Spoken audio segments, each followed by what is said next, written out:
Well, tonight we continue our study in the book of Job. Chances are, if you had, without being in a class setting like we have tackled it, and you had just sat down and said, I think I'm going to read the book of Job, I don't know how many chapters into it you would have gotten before you began to kind of scratch your head and said, this sounds really repetitive. I mean, I can't keep track of all the players and the speakers.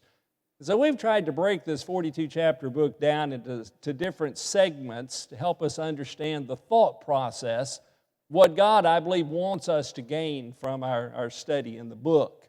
You remember, Job is afflicted with all of these tragedies in his life. They come upon him in sequence and short period of time. And as we leave him, we find him out on the ash heap outside of his home, scratching his sores with a piece of pottery, wondering what in the world has happened to his life. 3 friends come, and they spend a week with him just in silence, marveling at the agony of what he is experiencing. And then we're introduced to these series of messages or speeches, dialogues, if you will. We began with Eliphaz, who had some things to say to Job. Job responds. And then there was Bildad, who had something to say to Job, and he responds. Tonight we're going to look at Zophar. The problem is they all have a second speech, and 2 of the 3 will have a third speech. And Job responds every time. So it's kind of like a debate, if you will. It's kind of like a dialogue, a play that has moving parts, stage actors who have dialogue to share. I hope you don't get lost in that, because we're trying to emphasize what was Eliphaz trying to say and how did Job respond? What did Bildad have to say? That was last week's. How did Job respond? And tonight we'll be looking at an individual by the name of Zophar. I intentionally found the most annoying looking fellow's picture that I could put up, because most everybody who comments about Zophar recognize that he was not terribly good, not terribly kind or helpful. The only thumbnail print that is mentioned in the text is he's called a Naamathite. Probably means he was from a town or a region that was known as Naamath. There is such a town mentioned in the tribe of Judah, but it's not mentioned until after the conquest, and so may or may not have any correlation with this. Dr. C.I. Schofield says that Zophar was a religious dogmatist who assumes to know all about God, what God will do in any given case, why he will do it, and all his thoughts about it. Of all forms of dogmatism, this is the most irreverent and the least open to reason. Why? Because if a person says, here's what God thinks, how do I really counter with that? What do you go to that's higher than an individual who thinks they're thinking the thoughts of God?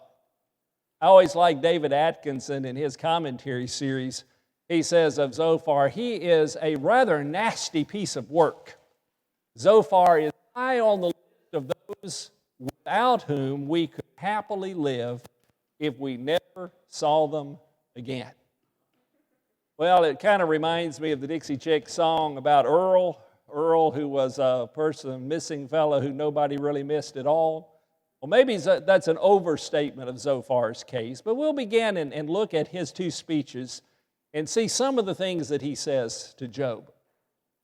First, he challenges Job's previous responses. As you've read through this, obviously Zophar is not only listening to what Eliphaz and Bildad said, but what Job has said in response.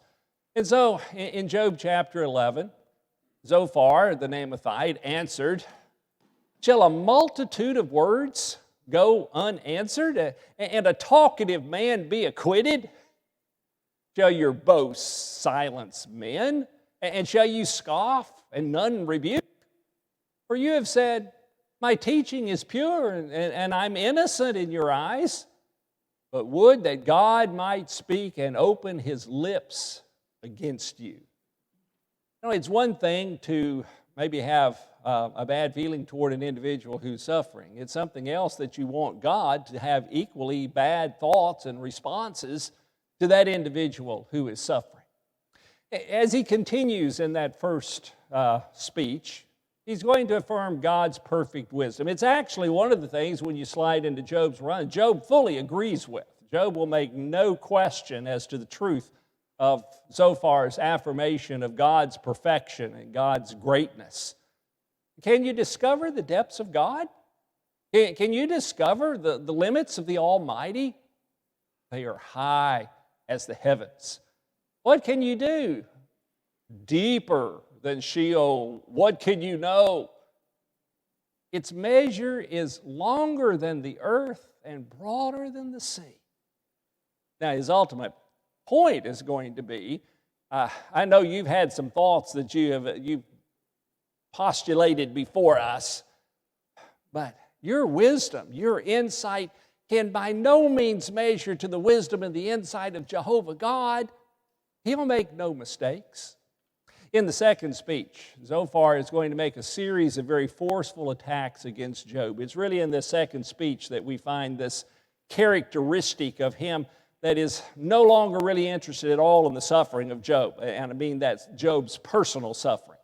He's only interested in the dialogue. He's only interested in the debate. He's only interested in a why. And so he's going to make some very forceful attacks. First, he has more to say about Job's responses. Then Zophar the Naamathite answered, "Therefore, my disquieting thoughts make me respond. Even because of my inward agitation, I listen to the reproof which insults me, and the spirit of my understanding makes me answer." He says, I've listened to what you have said, and I am insulted by the lack of reasoning, the lack of wisdom, the lack of accuracy, and I can't be quiet. I can't just ignore it. I've got to voice my objection to the way that you have responded to the three of us. Then he's going to address the temporary nature of blessings that come to the unrighteous. It's hard to dispense with the fact that Job had been an extraordinarily blessed person, both in the wealth that he possessed, the family that he had around him, as well as health that he had enjoyed to that point. So how is it that Job is so wicked but has enjoyed such blessing up till this point? Oh, Zophar says, listen, Job, sinners suffer ultimately, though they may be blessed for a time.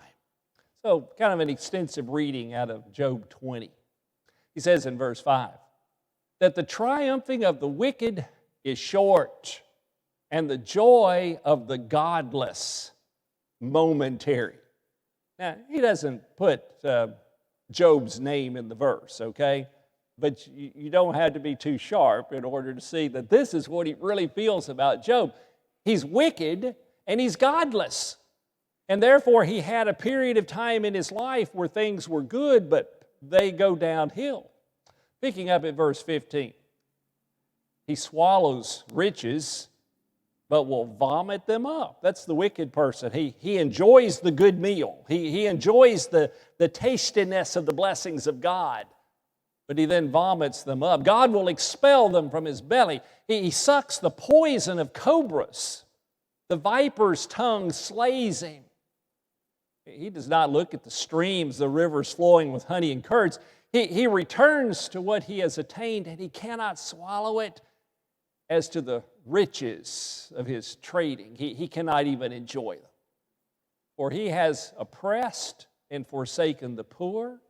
He has seized a house which he has not built because he knew no quiet within. He does not retain anything that he desires. Notice again the temporary nature of his blessing. Nothing remains for him to devour. Therefore, his prosperity does not endure. He's run out of opportunities to sin. That's the way he views Job. You've been doing all these things. You finally come to the end of the road. You played your last card.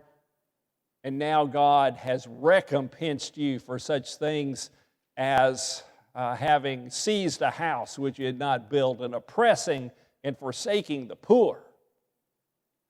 And then Zophar issues his final verdict, if you will, in chapter 20, 27 to 29. Zophar says, the heavens will reveal his iniquity, and the earth will rise up against him. The increase of his house will depart, his possessions will flow away in the day of his anger. This is the wicked man's portion from God, even the heritage decreed to him by God. If we took all of this out and we said it simply in the context of some kind of a religious discussion between two people who had differing views of human suffering, dispassionately presenting their arguments would be one thing. We don't want to lose sight of the fact in the midst of the book of Job, all of these back and forth dialogues and comments are still couched in the presence of a suffering individual. They're still couched in the presence of one who has suffered the losses and finds no one to console, is engaged in this intense physical suffering that won't go away, and finds no one who has any idea at all how to manage the pain that he's experiencing. All they want to do is talk. And that's why, as we turn to Job's reply to these two things, he begins by responding sarcastically at their lack of help. He says, beginning chapter 12, verse 1, "Then Job responded, 'Truly, then you are the people, and with you wisdom will die.'" In other words, when you're gone, there won't be any more wisdom because you know it all and you've got a stranglehold on it. And once you die, we'll all be lost. Nobody will be able to make an effective comment. But I have intelligence as well as you. I am not inferior to you. And who does not know such things as these? In particular, the greatness of God, I think, and the wisdom that he had. But you smear with lies. You are worthless physicians. Oh, that you would be completely silent and that it would become your wisdom. Your wisdom would look a little more attractive if somehow you went back to what that first week was like when you just hushed your mouth and didn't say anything. You'd look smarter silent than you really sound while you're talking. You smear with lies. You are worthless physicians. I wish you were completely silent. Now, he's going to return to what was a previously mentioned desire that he had as he talked to another one of these three friends. And that is, you all aren't listening to me.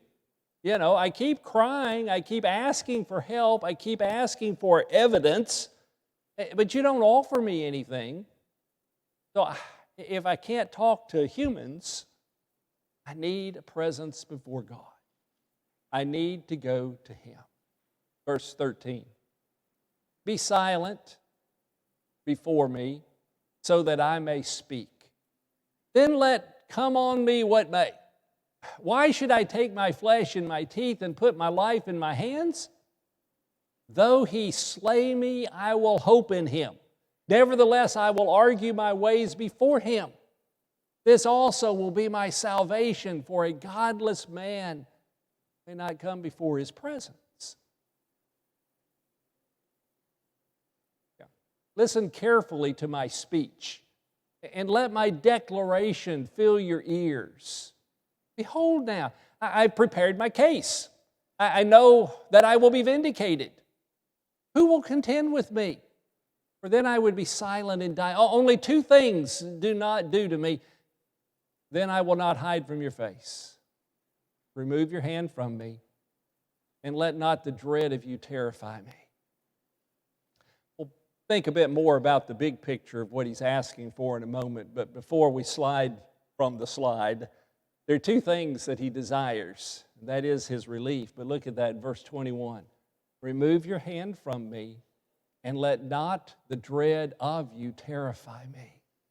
There are two things that he wants. One is relief. One is a vindication so that he can be relieved of the suffering and the loss. But he knows the struggle that goes on the longer we are in the midst of this kind of a struggle, that it becomes a faith crisis.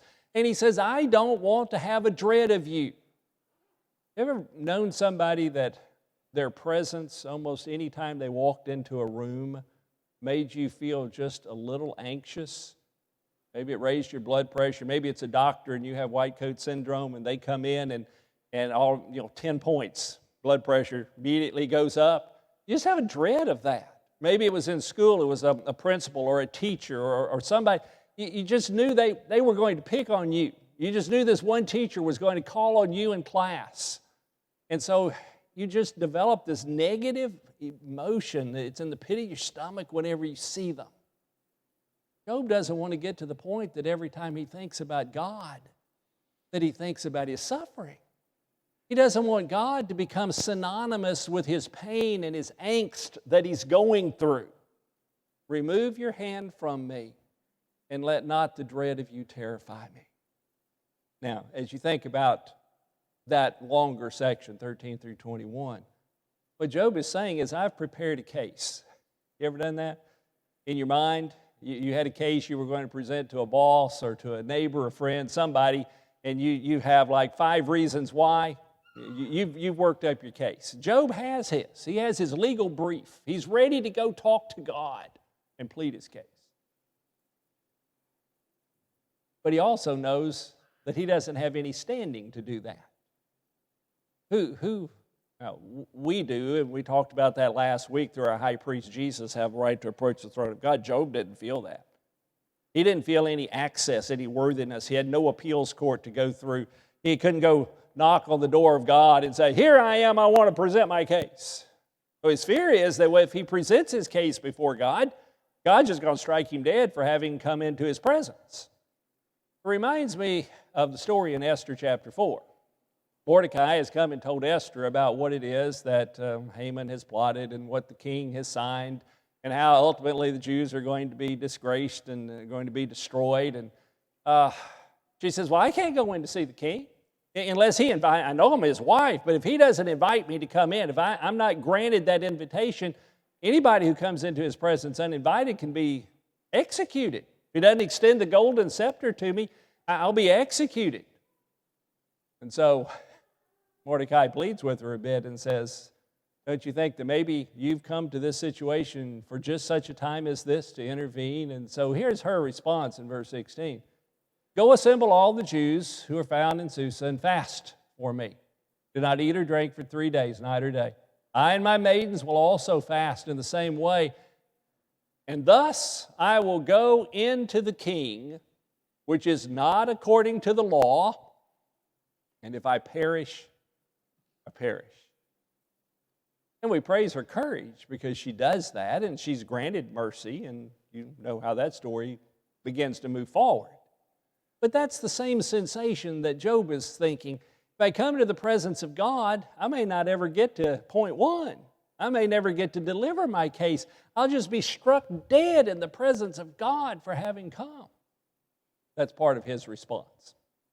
The next section is his discouragement. We studied closely his lament early on, and there are various sections of his response throughout the whole book that really are refresher courses in his lament.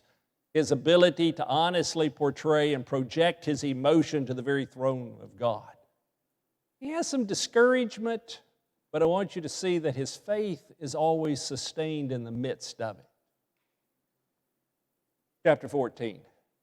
Man who is born of woman is short-lived and full of turmoil. Like a flower, he comes forth and he withers. He also flees like a shadow and does not remain. Skip down to verse 7. For there is hope for a tree. Now, you got to pick this up. In a moment of discouragement, where is hope? There is hope for a tree when it is cut down that it will sprout again, and its shoots will not fail. Though its roots grow old in the ground and its stump dies in the dry soil, at the scent of water it will flourish and put forth sprigs like a plant. But man dies and lies prostrate. Man expires, and where is he? Now, he doesn't offer a negation here, okay? He's just raising 2 significant questions. He says, I see a tree that seems to die has hope to live, to flourish again, to grow back. Man, when he dies, they lay him out. Where is he? But we pick up a different message at verse 14. If a man dies, will he live again? All the days of my struggle, I will wait until my change comes. You will call and I will answer you. You will long for the work of your hands. For now you number my steps. You do not observe my sin. My transgression is sealed up in a bag, and you wrap up my iniquity. I don't know how much he understood about divine forgiveness, eternal life, life after death, hope. But I know at one moment that he sees man as futile, dying, being laid out, the end. But when he thinks about his faith, when he thinks about the God of heaven, he recognizes one day that God's going to call him and he's going to answer. And that all of this talk about transgression and sin in one's life, that God has that handled. It's sealed up in a bag and he's wrapped up my iniquity. Not a bad picture for us as we think about our forgiveness in our lives. The biblical illustrations are things like that it's taken out and dumped in the sea. When you realize that places the ocean is 6 miles deep and that our sin is separated as far as the east is from the west. Job in his day is thinking of God's got that all packaged. Now maybe he thinks it's still there to be presented, I don't know. But he does picture that God has control of that. Well, Job is, in his last section of material in response to Zophar, going to offer something of his logical case. I think this likely represents some of the facts that he would like to talk to God about, but he's going to share them in response to Zophar's second speech. He says, why do the wicked still live? The premise is this, right? That people who are righteous, God lavishes blessing on and they prosper and they have good families and they have a lot of money and they live in nice places and their health is good. And when the time finally comes that they're going to die, they just slide on out peacefully into that afterlife. But the people that are wicked, they're different, right? They've got all these bad things that happen to them, and there's some correlation that is always there. Well, here's his question. Why do the wicked still live? Continue on. Also become very powerful. Their descendants are established with them in their sight, where they get to see their children, their grandchildren, their great-grandchildren, and their offspring before their eyes. Their houses are safe from fear, and the rod of God is not on them. His ox mates without fail. His cow calves and does not abort. They send forth their little ones like the flock, and their children skip about, happy-go-lucky little children at home. They sing to the timbrel and the harp, and they rejoice at the sound of the flute. It's a party life. They spend their days in prosperity, and suddenly they go down to Sheol. There's none of this long, drawn-out suffering that's associated with a terminal illness. When the time comes, suddenly they fade off into death. He says, if your premise is true, and you think I'm a sinner because I'm suffering, then what about these other folks who are sinners? What about these people who are ungodly in their leadings of people within a nation, within a community? What about people who have transgressed openly the law of God, or he'll talk about even who don't even recognize the presence of God? Why are they still alive? Why are their families blessed? Why do they have good things? Well, Job, before he closes, anticipates what their response is going to be. God's not going to get them. He's going to get their children. So you say, God stores away a man's iniquity for his sons. Let God repay him so that he may know it. Let his own eyes see his decay. Let him drink of the wrath of the Almighty. For what does he care for his household after him when the number of his months is cut off? They said, that doesn't sound very just, does it? Now, Ezekiel will take that up as a theological argument and remind us that the Son does not bear the iniquity of the Father or the Father the iniquity of the Son. But in Job's picture, I know you're just going to say, okay, God's just going to destroy his children. And the next generation is going to suffer for daddy's mistakes. He says, what's that to daddy? Daddy's going to be gone. He's never going to see it. He's never going to feel it. There'll be no emotive loss to him. That doesn't seem like justice. He says, let God repay him, that sinner, so that he will know it. Well, the last section that we need to glance through rather quickly this evening is Job in chapters 29, 30, and 31. After having listened to the three friends, responded to the three friends, is going to make his final defense. And I simply want to highlight three truths out of that before we close. First, in chapter 29, he reflects on his past life, good things and what he will characterize as his righteous behavior. And Job again took up his discourse and said, oh, that I were as in months gone by, as in the days when God watched over me, when his lamp shone over my head, and by his light I walked through darkness, as I was in the prime of my days, when the friendship of God was over my tent. Talking about the good old days and looking back, he says, let me tell you, that this is what I wish I could go back to. I did have a wonderful life. I was blessed by God. And I walked with God. In his light, I walked through darkness. Things weren't always easy, but I was always with God. And he wants that friendship of God to feel present again and to overshadow his tent. In chapter 30, he's going to talk about how things have changed. And again, just a sample as the chapter begins. But now, not like it had been years ago or even months ago, but now, those younger than I mocked me, whose fathers I disdained to put with the dogs of my flock. Indeed, what good was the strength of their hands to me? Vigor had perished from them. He said things were good back then. He said, let me tell you how bad things are now. People whose dads I wouldn't have even trusted working with my flock now think they're so smart, they mock me. And when I make a defense, when I make an argument, they laugh at me. They simply reject out of hand what it is that I'm saying. I'm not worth anything. Indeed, what good was the strength of their hands to me? They've been here, they've talked, but they've not lifted anything that was a burden that I was experiencing. And then in chapter 31, he makes his final plea of innocence. And we'll look a little bit more at depth at this chapter. He says, I have made a covenant with my eyes. How then could I gaze at a virgin? Now, we often read that verse in talking about, similar to what Jesus says, that a man looketh upon a woman to lust after her has committed adultery already with her in his heart.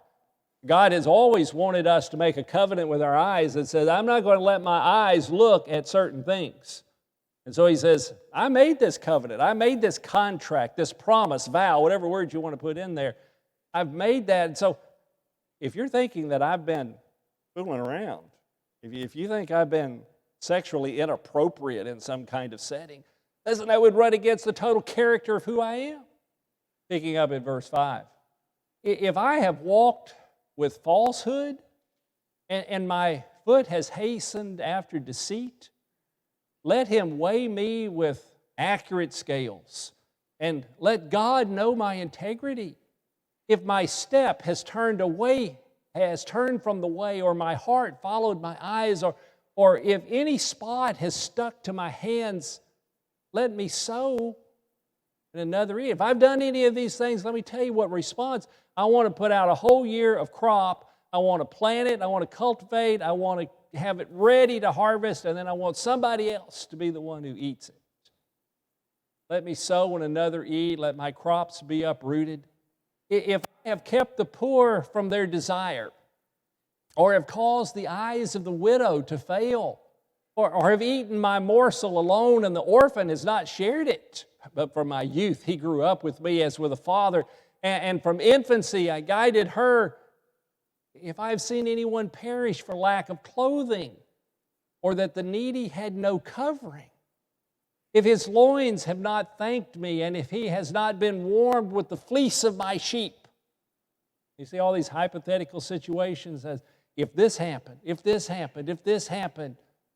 If I have lifted up my hand against the orphan because I saw I had support in the gate, let my shoulder fall from the socket and my arm be broken off at the elbow. Now I'm going to suggest if you're going to have both of those happen, you want it to fall off at the shoulder first and the elbow second. But his picture is pretty dramatic, isn't it? He says, if you can find evidence, if you can bring evidence to bear that I have done any of these unjust, unkind things to the poor, to the orphan, to the widow, to a person who was hungry, then I'm willing to just have my arm fall off and be broken. And then ultimately, he will close with this vindicating statement. Oh, that I had one to hear me. Behold, here is my signature. Let the Almighty answer me. And the indictment which my adversary has written, surely I would carry it on my shoulder. I would bind it to myself like a crown. I would declare to him the number of my steps like a prince. I would approach him. He claims his innocence. He's willing to stand before God and defend his behavior. He simply doesn't understand.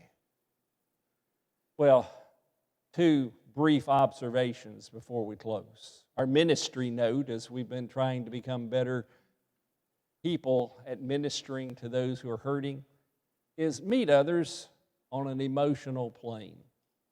And I pulled one verse out of all that Job has to say. In chapter 30 and verse 25, he says, have I not wept for the one whose life is hard? Was not my soul grieved for the needy? Now, there are a lot of situations we find ourselves in as we minister to people who are hurting. But one of the ministry notes is this. Most of the time you can't solve all the problems. Some of the times you don't really even understand the problem. But if we can approach people on an emotional platform, weep with those who weep, rejoice with those who rejoice. He says, have I not wept with those whose life is hard and been grieved, hurt inside for the needy? What has happened with Eliphaz, Bildad, and Zophar? They've talked a lot. They've accused a lot. But they never connected.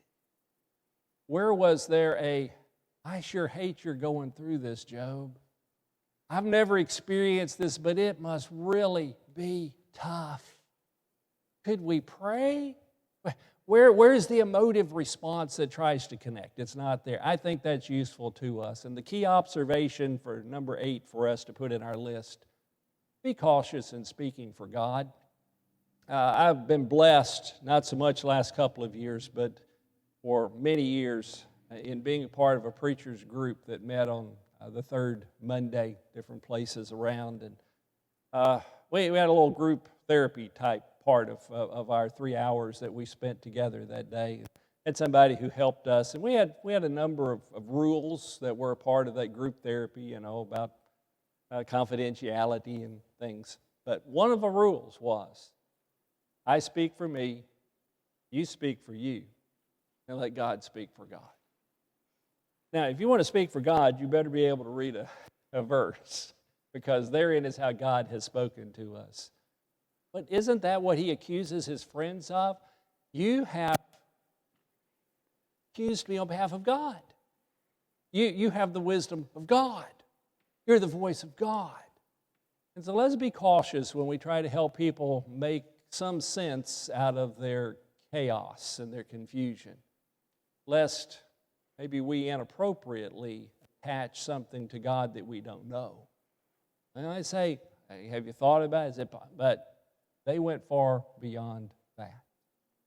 Well, the passage that I was referring to is actually in chapter 13, beginning at verse 6. He says, please hear my argument. Listen to the contentions of my lip, and you will speak what is unjust for God? and speak what is deceitful for him? Will you show partiality for him? Will you contend for God? And that's our challenge. Well, next week we will move through this challenging phase of speeches. A fourth friend is going to show up and talk a whole lot. And that speaker's name is Elihu. So you can read chapters 32 through 37 for next week. Let me close by offering a very special invitation that comes from the Lord. You know, Job's friends came hopeful that I believe they could touch his life and make a difference. Jesus Christ came more than hopeful that he could make a difference in our lives. But how did he do that? He didn't do it so much through lectures or presentations or dialogues. He did it by the way that he ministered to people, and that he was a servant, and he washed feet, and he was of a forgiving spirit, and he had a patient heart. And he was the perfect example of divine love fleshed out in a world that's imperfect and sinful. And I'm thankful that he becomes our counselor, and that he is the one who wants to befriend and sustain us the deepest, darkest days of our lives, that he invites those who are weary and heavy laden to come to him. And so tonight, whether you're in our audience, maybe with some spiritual need that you need to bring and pray about, confess, acknowledge, maybe someone who needs to confess that Jesus is the Christ, the Son of the living God, and put him on in baptism, maybe somebody who has been listening to this program tonight would like to make a phone call and say, listen, you're talking about me, I'm in that situation. I want to have Jesus, and I want to respond to his invitation. If you need to come, would you do so while we stand and sing?